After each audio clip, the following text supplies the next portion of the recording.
کوئٹہ کراچی خونی شاہراہ پر ٹریفک حادثات میں آئے روز قیمتی جانوں کا نقصان ہو رہا ہے۔ ٹراما سینٹر نہ ہونے سے زیادہ اموات مریضوں کو کوئٹہ منتقلی میں ہوتا ہے۔ Trauma centre plus 150 bedded hospital project under construction ہے اور ہمارے اطلاعات کے مطابق تقریباً کوئی 25% کام کمپلیٹ ہوا ہے جو اگلے 3 سال میں کمپلیٹ ہونا ہے۔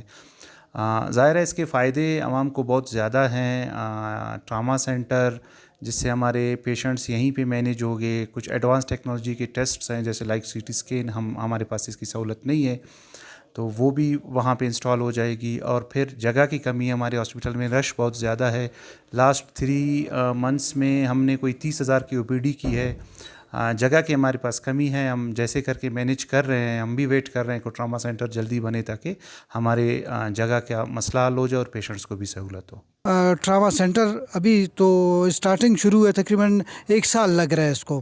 تو جو ہمارے علاقے کے تقریباً 6 اضلاع ہے، یہاں پہ کلات، خضدار، سوراب، نوشکے سب مریض یہاں پہ آتے ہیں۔ چھوٹا اگر کسی کو زخم ہوتا ہے یا کوئی ایکسیڈنٹ ہو جاتا ہے تو فوراً یہاں پہ کوئٹہ جانے کے لیے آپ کو خود پتہ ہے لگ پاس میں تقریباً 1 گھنٹہ رکنا پڑے گا۔ اور یہ جو ٹراما سینٹر ابھی بن رہا ہے یہ تقریباً 200 بیڈڈ کا ہے۔